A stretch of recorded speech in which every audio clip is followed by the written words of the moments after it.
Pois a ira de Deus se revela do céu contra toda a impiedade e injustiça dos homens, que impedem a verdade pela sua injustiça. Pois o que se pode conhecer sobre Deus é manifesto entre eles, porque Deus lhe manifestou. Pois os seus atributos invisíveis, seu eterno poder e divindade, são vistos claramente desde a criação do mundo e percebidos mediante as coisas criadas, de modo que esses homens são indesculpáveis. Porque, mesmo tendo conhecido a Deus, não o glorificaram como Deus, nem lhe deram graças. Pelo contrário, tornaram-se fúteis nas suas especulações, e o seu coração insensato se obscureceu. Dizendo-se sábios, tornaram-se loucos, e substituíram a glória de Deus incorruptível por imagens semelhantes ao homem corruptível, às aves, aos quadrúpedes e às répteis. Por isso que Deus os entregou à impureza sexual, ao desejo ardente de seus corações, para desonrarem seus corpos entre si. Pois substituíram a verdade de Deus pela mentira e adoraram e serviram a criatura em lugar do Criador, que é bendito eternamente. Amém.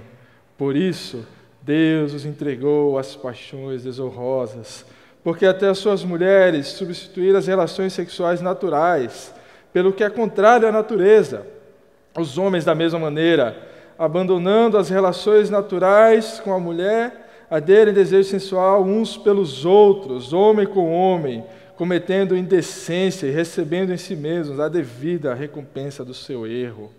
Assim, por haver rejeitado o conhecimento de Deus, foram entregues pelo próprio Deus a uma mentalidade condenável, para fazerem coisas que não convêm, cheios de toda forma de injustiça, malícia, cobiça, maldade, inveja, homicídio, discórdia, engano, depravação, sendo intrometidos, caluniadores, inimigos de Deus, insolentes, orgulhosos, arrogantes, inventores de males, desobedientes aos pais, insensatos, indignos de confiança, sem afeto natural, sem misericórdia, os quais, conhecendo bem o decreto de Deus, que declara dignos de morte os que praticam essas coisas, não somente as fazem, mas também aprovam os que as praticam.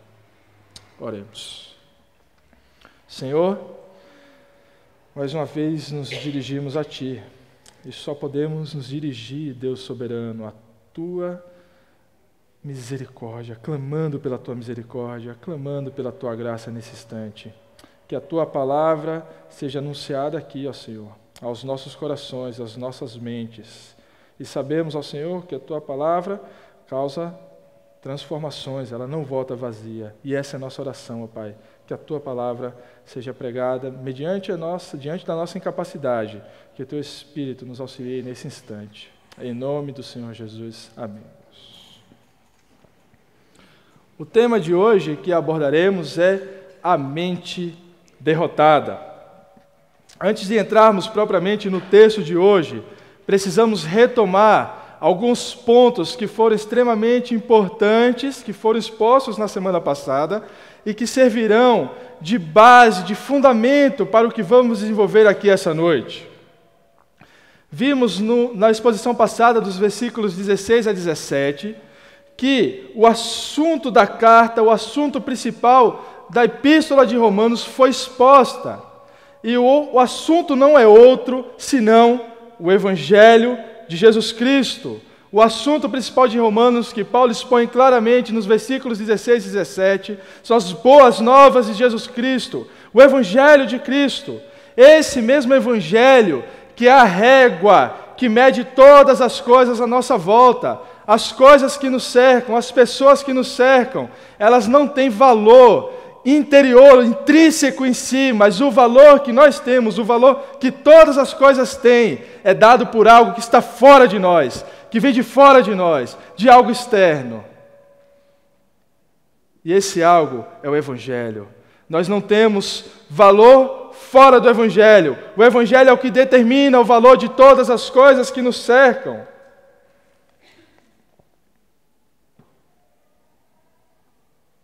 Isso acontece porque sabemos, ou ao menos deveríamos saber, que todos nós justos, injustos, ímpios, crentes, estão todos debaixo de um só rei. E não importa quão conscientes os súditos desse rei estão da sua condição de submissão e de incapacidade diante desse rei, não importa quão conscientes estão da sua situação miserável, mas todos estão debaixo de um só reinado. Existe um só trono nesse universo, um só rei, um só Senhor, um só governa, um só sustenta todas as coisas, um só é o Criador de todas as coisas. Nada nesse mundo muda o fato que o seu trono está estabelecido por toda a eternidade. E todos, queiram ou não, servem a esse único rei. E ainda mais, esse rei a quem servimos é um rei cujo qual não adianta fazer montim. Não adianta planejar uma fraude. É um rei contra o qual não adianta inventar fake news. Nós servimos a um rei que não pode ser deposto. Nós servimos a um rei que o seu trono está firmado de eternidade a eternidade. Ele não pode ser deposto. Não importa se você se agrada ou não. Não importa se você gosta ou não. Não importa se a justiça dele para você parece algo injusto. Não importa, o seu trono está firmado de eternidade a eternidade. E queira ou não, você servirá a esse rei.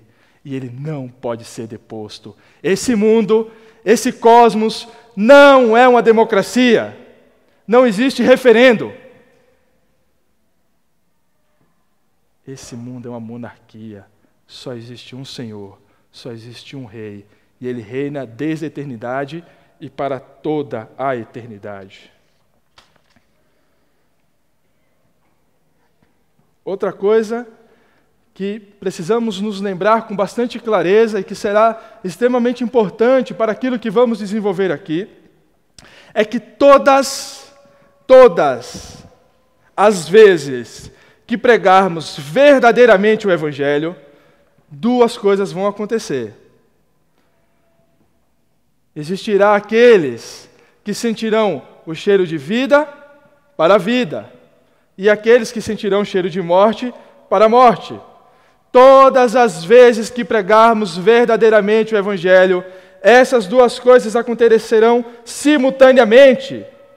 Cheiro de vida, cheiro de morte, o bom cheiro e o mau cheiro. Essas coisas estão presentes e sabemos que somos extremamente tentados a perfumar o Evangelho, a adulterar o cheiro do Evangelho, a dizer: poxa, mas se alguém sentir este cheiro, não é agradável. Essas pessoas não se sentirão confortáveis com o Evangelho. Somos tentados a moldar a uma mensagem, a palavra do Evangelho, para que ela tenha um cheiro apenas bom. Que quando apresentemos para as pessoas, a gente só quer ouvir: nossa, que lindo que você falou. Que maravilha, fala mais. É isso que nós queremos ouvir quando anunciamos o Evangelho. Mas todas as vezes que nós anunciarmos verdadeiramente o Evangelho, existirão aqueles que dirão: olha, que lindo, eu gostaria de ouvir mais esse Evangelho. E existirão outros que dirão: chega, eu não quero mais ouvir essa palavra. Nós esquecemos que se os dois cheiros não estiverem presentes, não estamos mais falando do Evangelho. Se o Evangelho tiver apenas cheiro de morte, não falamos do Evangelho. Se o Evangelho tiver apenas cheiro de vida, não estamos falando do Evangelho. Porque o Evangelho possui essas duas coisas, esses dois elementos simultaneamente. O texto que vamos expor hoje, vamos trabalhar hoje, não é para aqueles que gostam daquele Evangelho bonitinho, daquele Evangelho limpinho, daquele Evangelho que não confronta as pessoas, daquele evangelho que é como um leão, mas como um leão com dentes e garras cerrados. Nós dizemos que queremos um leão, mas preferimos um gatinho. Não é para as pessoas que gostam desse evangelho, porque quando tratamos desse evangelho, não é do evangelho de Cristo, não é do evangelho que Paulo anunciou nos versículos 16 e 17 que estamos falando. O texto de hoje é um desafio, um chamado, para que você possa sentir o bom cheiro do evangelho, através do cheiro de morte.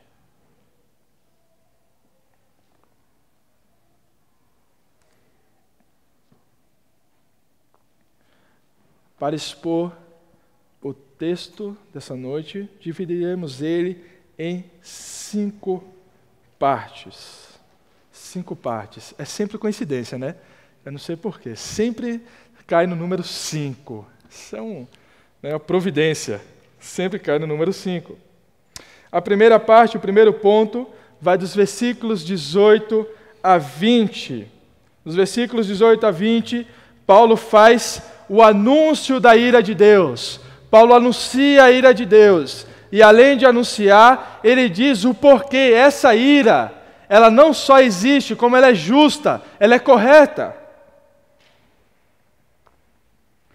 Depois desse primeiro ponto, dos versículos 18 a 20, nos pontos 2, 3 e 4, veremos 3 paralelismos, 3 estruturas muito similares. Primeiro, dos versículos 21 a 24, aqueles a quem Paulo se dirige trocam a verdade de Deus por ídolos. Então, nós temos aí nos versículos 21 a 24, aqueles a quem Paulo se dirige trocam a verdade por ídolos. E depois que Paulo fala isso, ele diz que Deus os entregou. A ideia de que Deus os abandonou, Deus os deixou, Deus os entregou.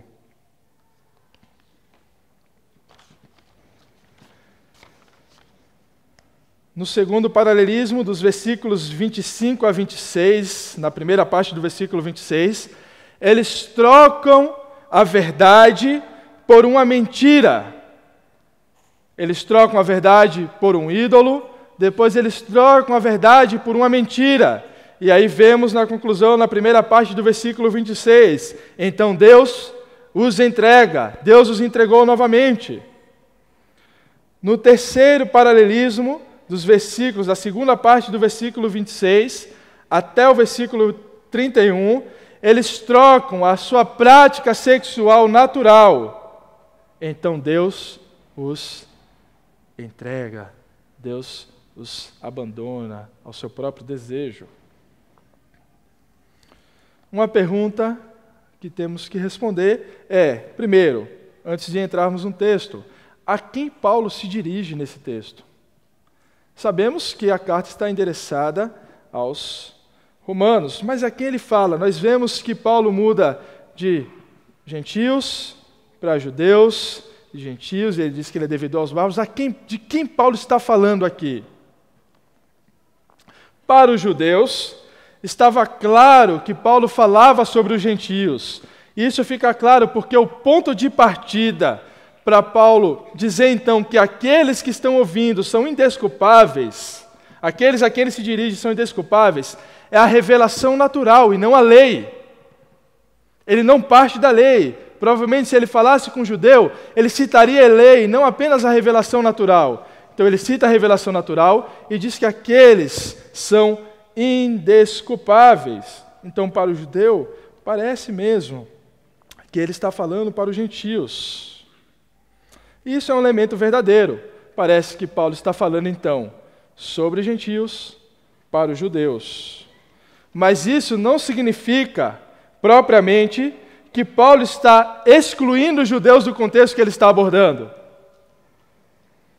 Bem como não parece que Paulo descarta a possibilidade de um alcance ainda mais abrangente, de que esse texto seja dirigido, então, a todos os homens.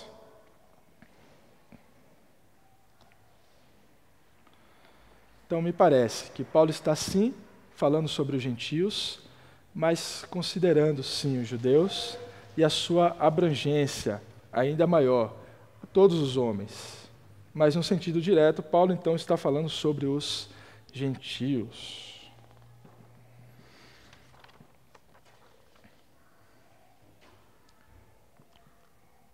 Então caminhamos para o primeiro ponto. E eu peço que vocês voltem os olhos para o texto, dos versículos 18 a 20. Primeiro versículo 18. Pois a ira de Deus se revela do céu contra toda impiedade e injustiça dos homens que impedem a verdade pela sua injustiça. O versículo 18, ele começa com pois. Isso nos diz que o que ele está falando agora está diretamente ligado, diretamente conectado ao que ele falou nos versículos 16 e 17. E o que ele fala nos versículos 16 e 17 é o anúncio do Evangelho, como nós vimos. Mas é interessante como ele coloca, né? O anúncio da ira, no versículo 18, vem imediatamente depois do anúncio do Evangelho. Isso nos diz que não existe um anúncio do Evangelho verdadeiro sem que anunciemos a ira de Deus. A ira de Deus, o Evangelho, pressupõe o anúncio da ira de Deus. Então, imediatamente após o anúncio do Evangelho, nos versículos 16 e 17, quando ele diz: porque não me envergonho do Evangelho, pois é poder de Deus para a salvação de todo aquele que crê, primeiro do judeu e também do grego, pois a justiça se revela no Evangelho, de fé em fé, como está escrito: o justo viverá pela fé. Anúncio do Evangelho. E no versículo 18: pois a ira de Deus se revela do céu contra toda a impiedade e injustiça dos homens, que impedem a verdade pela sua injustiça. O anúncio do Evangelho pressupõe o anúncio da ira. Isso nos diz que Cristo não morreu para nos fazer felizes. Cristo não morreu para que você seja feliz. Cristo não morreu simplesmente porque Ele te ama. Mas Cristo morre porque Ele obedece a Deus. E obedecendo a Deus, Ele recebe a justa ira de Deus naquele madeiro. Frequentemente dizemos: Deus morreu porque me ama. Eu não estou dizendo aqui que Deus não te ama, que Deus não nos ama. Eu estou dizendo que Ele não morreu para te fazer feliz. Deus não encarnou, não nasceu, não morreu naquele madeiro, não derramou seu sangue para que você seja feliz nessa vida passageira, efêmera aqui na terra. Deus morreu para que o preço, a ira justa e santa de Deus fosse então paga de uma vez por todas.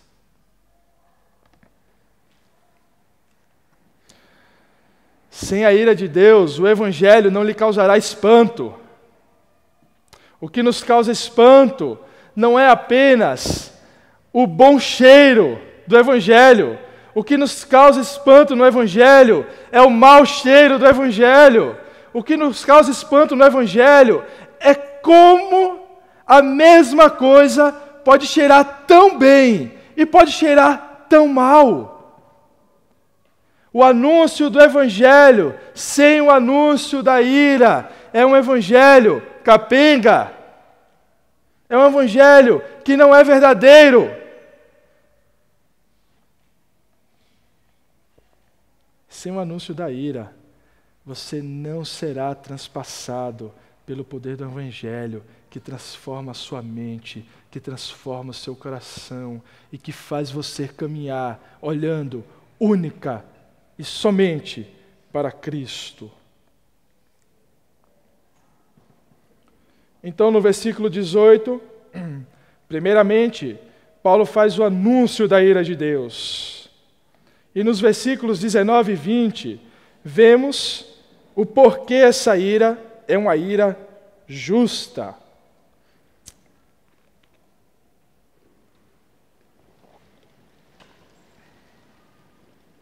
Pois o que se pode conhecer sobre Deus é manifesto entre eles, porque Deus lhe manifestou. Pois os seus atributos invisíveis e seu eterno poder e divindade são vistos claramente desde a criação do mundo e percebidos mediante as coisas criadas, de modo que esses homens são indesculpáveis. A ira de Deus é justa e os homens são indesculpáveis. Primeiro, porque Deus se manifestou claramente a ele, a todos os homens, a toda a humanidade. As coisas criadas evidenciam a glória de Deus. As coisas criadas evidenciam a criatividade de Deus. As coisas criadas evidenciam a providência de Deus. Não apenas o Deus que cria todas as coisas, mas o Deus que rege todas as coisas. Através da criação, os seus atributos são vistos claramente. A grande questão é que deixamos de nos espantar com o ordinário. Queremos apenas nos espantar com aquilo que é extraordinário, aquilo que extrapola as leis da natureza, aquilo que é incomum, aquilo que nós podemos contar como experiência para outros, que ninguém provavelmente terá, porque é especial, é algo incomum, e queremos nos espantar apenas com essas coisas. E deixamos de nos espantar com aquilo que é ordinário. Deixamos de nos espantar com o bebê que é formado no ventre, criado, concebido. Os seus ossos não existem, mas eles são criados, são formados. A sua carne, a sua pele não existe, mas eles são criados, são formados. A sua mente é formada. Deixamos de nos espantar com as coisas ordinárias. Deixamos de ver a mão de Deus em todas as coisas. Deixamos de ver a mão de Deus regendo todas as coisas. Não conseguimos mais olhar para a criação e dizer, louvado seja o Senhor. Não conseguimos mais glorificar a Deus por tantas coisas que já fazem parte da nossa vida ordinária, mas não nos causam mais espanto. Elas são coisas corriqueiras. E só queremos ver a mão de Deus naquilo que é extraordinário, naquilo que não é regido pelas leis da natureza.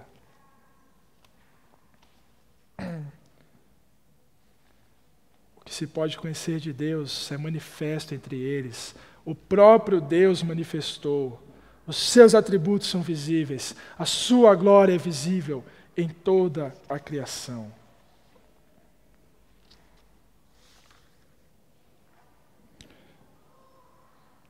O segundo ponto, dos versículos 21 a 24.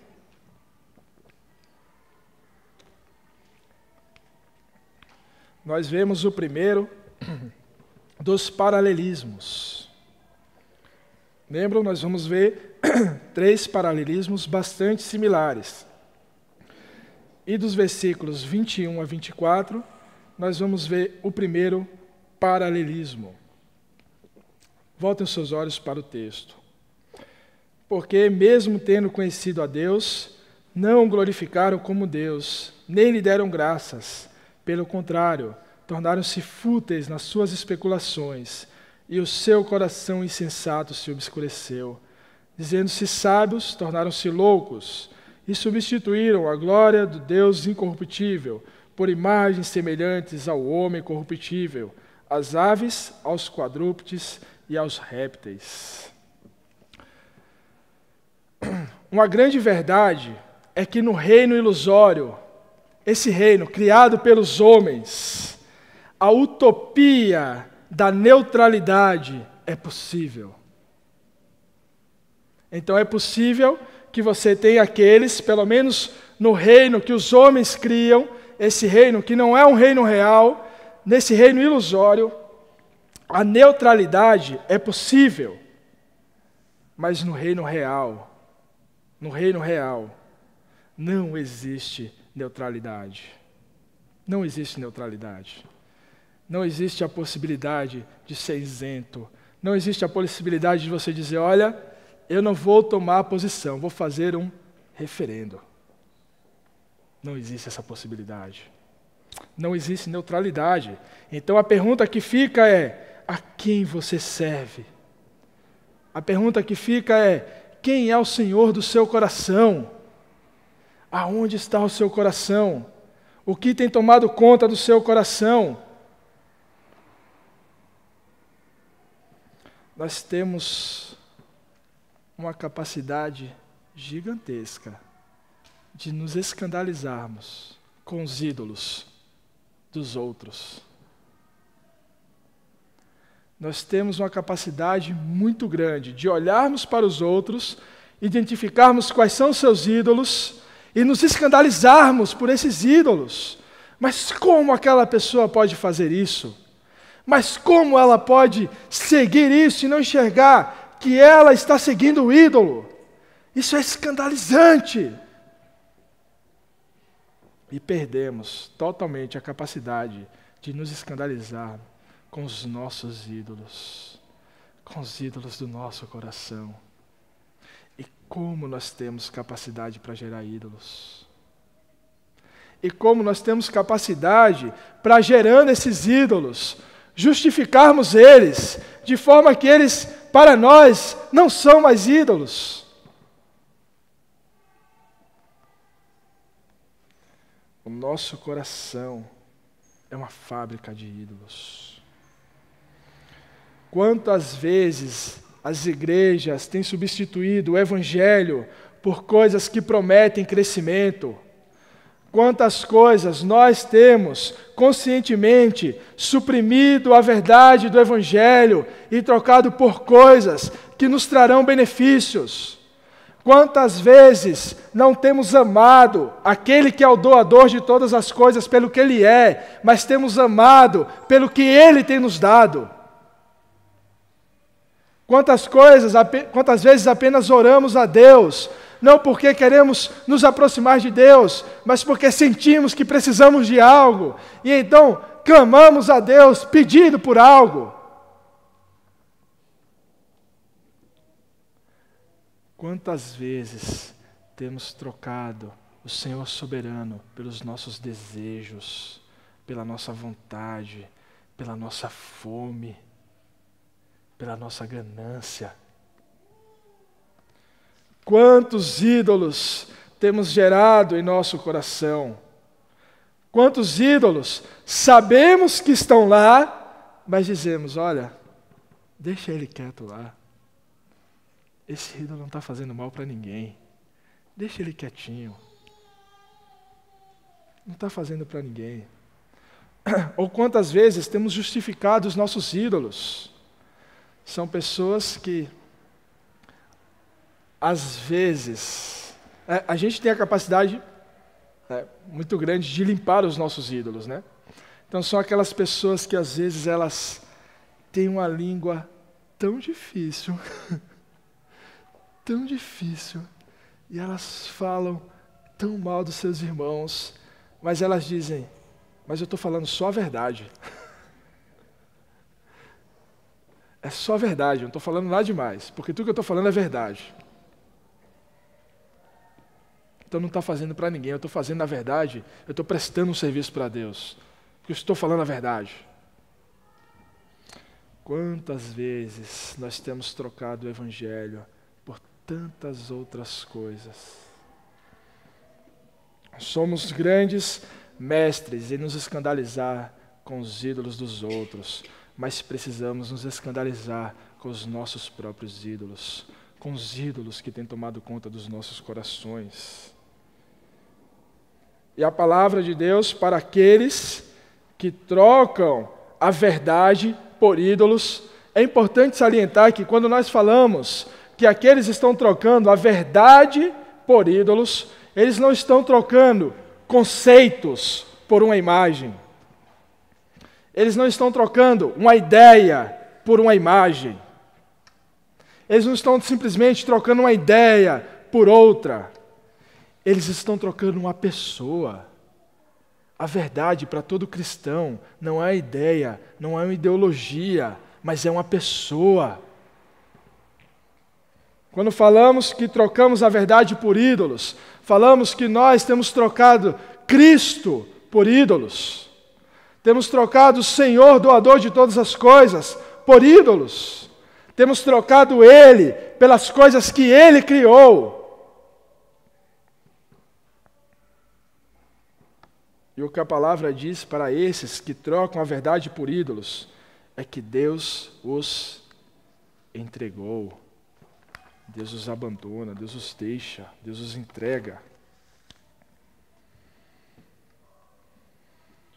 No versículo 25 e 26, a primeira parte do versículo 26, pois substituíram a verdade de Deus pela mentira e adoraram e serviram a criatura em lugar do Criador, que é bendito eternamente. Amém. Por isso, Deus os entregou a paixões desonrosas.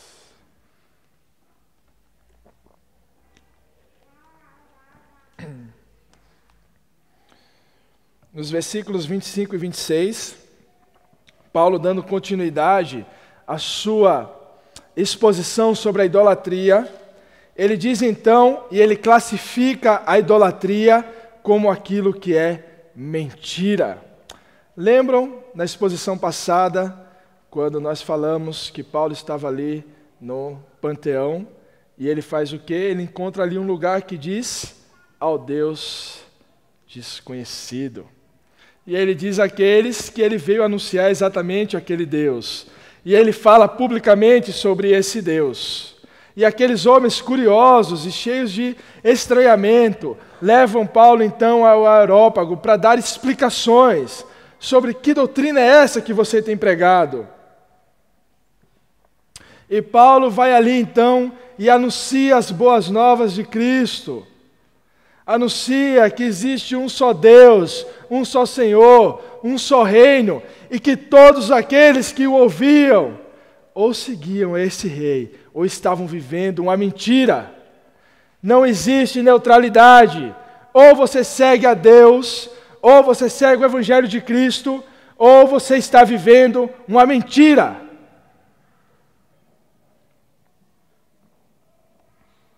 Paulo qualifica a idolatria como uma mentira. Os que assim vivem como aqueles atenienses viviam uma mentira. Eles podiam encher o seu panteão de deuses, e mais deuses, e mais deuses, mas todos aqueles deuses são falsos. Têm olhos, mas não veem, têm ouvidos, mas não ouvem, tem boca, mas não fala. E todos aqueles que seguem aqueles deuses se tornam como eles, insensíveis ao Evangelho, insensíveis à revelação natural, insensíveis à providência de Deus, insensíveis ao Deus que é o Criador e sustentador de todas as coisas. Não existem vários deuses como os atenienses pregavam. Sócrates estava certo. Existe apenas um só Deus, um só Senhor sobre todas as coisas.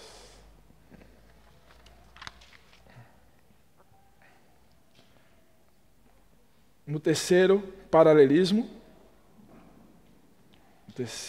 que é o nosso quarto ponto, dos versículos 26, da segunda parte do versículo 26 até o versículo 31.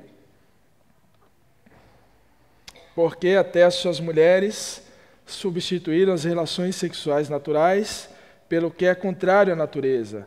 Os homens, da mesma maneira, abandonando as relações naturais com a mulher, arderam em desejo sensual uns pelos outros, homem com homem, cometendo indecência e recebendo em si mesmos a devida recompensa do seu erro. Assim, por haver rejeitado o conhecimento de Deus, foram entregues pelo próprio Deus a uma mentalidade condenável para fazerem coisas que não convêm, cheios de toda forma de justiça, malícia, cobiça, maldade, inveja, homicídio, discórdia, engano, depravação, sendo intrometidos, caluniadores, inimigos de Deus, insolentes, orgulhosos, arrogantes, inventores de males, desobedientes aos pais, insensatos, indignos de confiança, sem afeto natural, sem misericórdia. Vou tomar uma água aqui para essa passagem. Essa é uma passagem que tem causado bastante polêmica e ela tem sido bastante discutida. Ainda mais em tempos onde o argumento sociológico e a ideia da inclusividade, o Evangelho, aquela igreja inclusiva, tem solopado então a pregação verdadeira do Evangelho. O que tem norteado essas discussões não é simplesmente a palavra, mas o que tem norteado esse debate, em geral, são os argumentos sociológicos. Em tempos onde vivemos essa suposta inclusividade, é muito difícil as pessoas verem o que está evidente aos seus olhos, claro aos seus olhos, o que está explícito.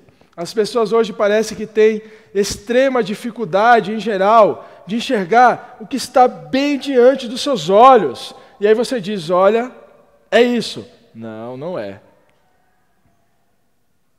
Mas está aqui. Não, não é isso, não pode ser. Não tem provas. Não existem provas. Portanto, esse texto não me parece ser um texto extremamente que tem aí um entendimento implícito tão difícil. Ele me parece ser mesmo um texto explícito, claro. O que Paulo está dizendo é que existe algo natural, evidente, algo que é biológico, algo que é impossível negar, que é aquele movimento natural, como as coisas são, como as coisas foram criadas, biologicamente criadas. Existe esse movimento natural.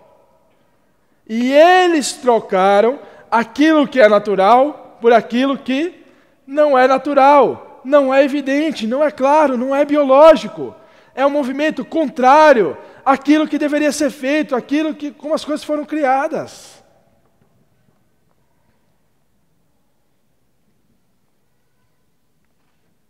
O que Paulo está dizendo é exatamente isso. Que os homens e as mulheres inverteram aquilo que é natural. Trocaram a sua prática natural, biológica, por aquilo que não é natural, por aquilo que é desprezível. É desprezível, por aquilo que Deus despreza.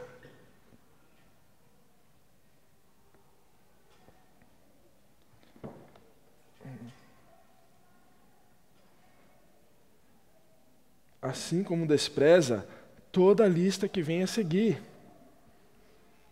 Injustiça, malícia, cobiça, maldade, inveja, homicídio, discórdia, engano, depravação, sendo intrometidos, caluniadores, inimigos de Deus, insolentes, orgulhosos, arrogantes, inventores de males, desobedientes aos pais.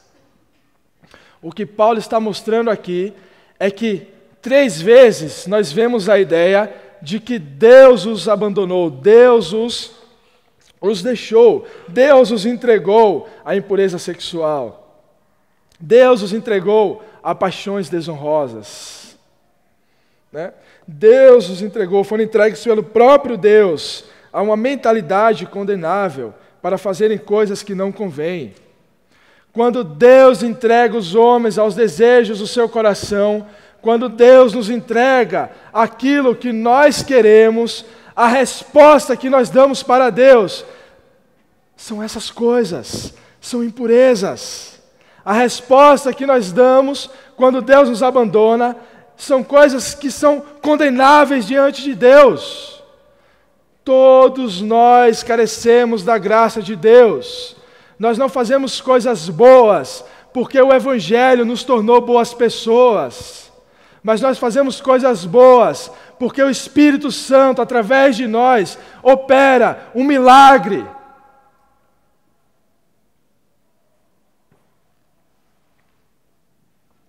A santificação não é uma obra sua. Muita gente diz, olha, a regeneração é uma obra de Deus, mas a santificação é minha responsabilidade. Ninguém é santo sem o Espírito Santo de Deus. Ninguém caminha em santidade sem a ação do Espírito de Deus. A santificação não é uma obra sua.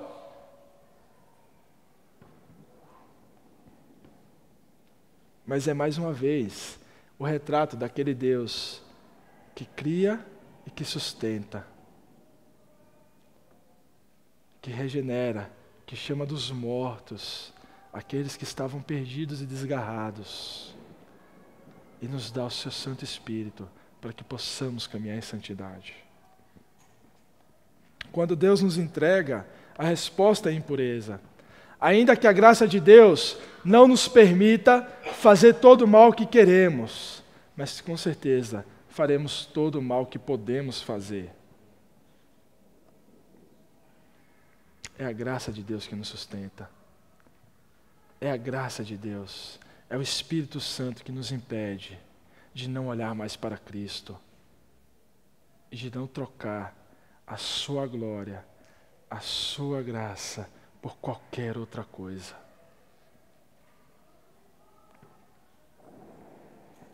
No versículo 32,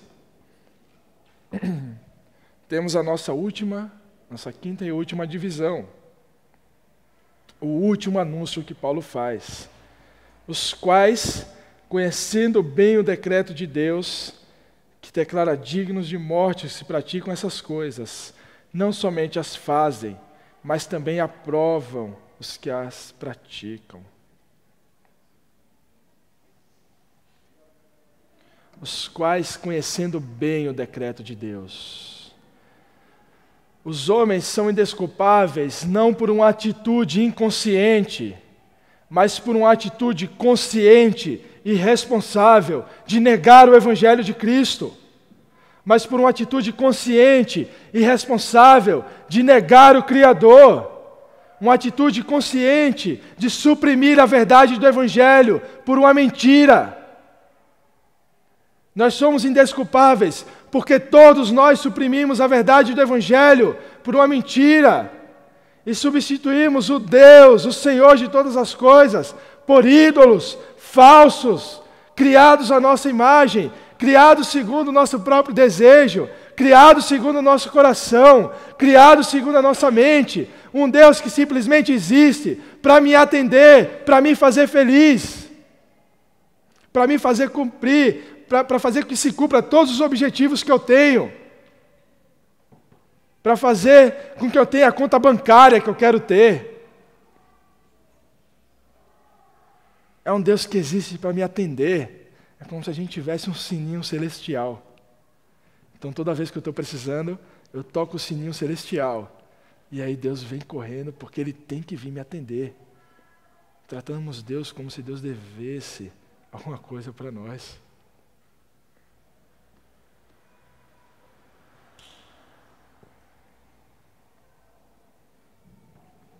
A ira de Deus se revela contra todos os que praticam e com todos que aprovam as obras injustas, porque eles conhecem o decreto de Deus, eles conhecem o juízo de Deus, a ira de Deus que declara dignos de morte os que praticam essas coisas.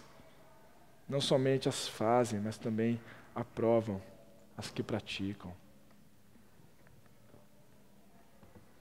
É interessante como a ira de Deus é exatamente o que ressalta o Evangelho de Cristo. É exatamente quando olhamos o Evangelho de Cristo diante do plano de fundo, que é a ira de Deus, que o Evangelho brilha. É como se olhássemos para o céu. Eu vi alguém usar essa ilustração, eu não lembro agora exatamente quem foi. Mas é como se olhássemos para o céu de dia e tentássemos observar as estrelas. Com o sol, provavelmente, nós não conseguimos enxergar as estrelas, mas elas estão lá. Mas quando a noite chega e o céu escurece, então o brilho das estrelas é ressaltado. A nossa impureza e a justa ira de Deus é esse pano de fundo negro que ressalta o brilho do Evangelho, que ressalta a graça de Cristo, que ressalta a necessidade de um Salvador. Que nós possamos caminhar nessa vida, sabendo que temos um Deus que sustenta todas as coisas, e a sua providência, a sua mão está em todos os lugares. A sua criação revela os seus atributos, revela a sua glória, e que nós contemos com a ajuda do seu Santo Espírito para não trocarmos o nosso Deus por qualquer ídolo, que possamos amar Deus não pelas coisas que Ele nos fornece, não pelas bênçãos que Ele certamente dará aos seus filhos, mas que olhando para Deus, possamos amá-lo pelo que o Senhor é, o Criador, o sustentador, o justo, que reina de eternidade a eternidade. Amém? Vamos orar.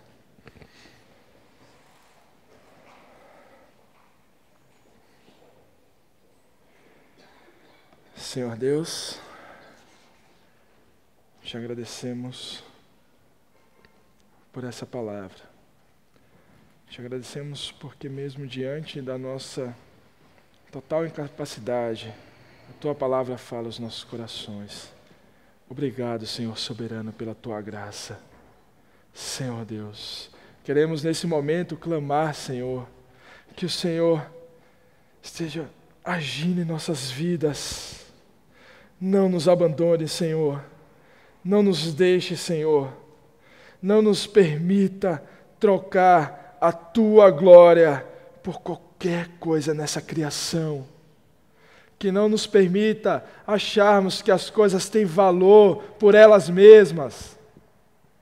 Mas que, Senhor, saibamos que todas as coisas são medidas pela Tua régua, que Tu és o Senhor doador, Tu és o Deus criador, Tu és o Deus sustentador. Que possamos, Senhor, caminhar olhando para Ti, que possamos, Senhor, destruir os ídolos dos nossos corações, que nós possamos, adentrando o panteão dos nossos corações, destruir aqueles deuses, aqueles ídolos, e servir ao único e verdadeiro Deus que reina para sempre. Em nome de Jesus. Amém.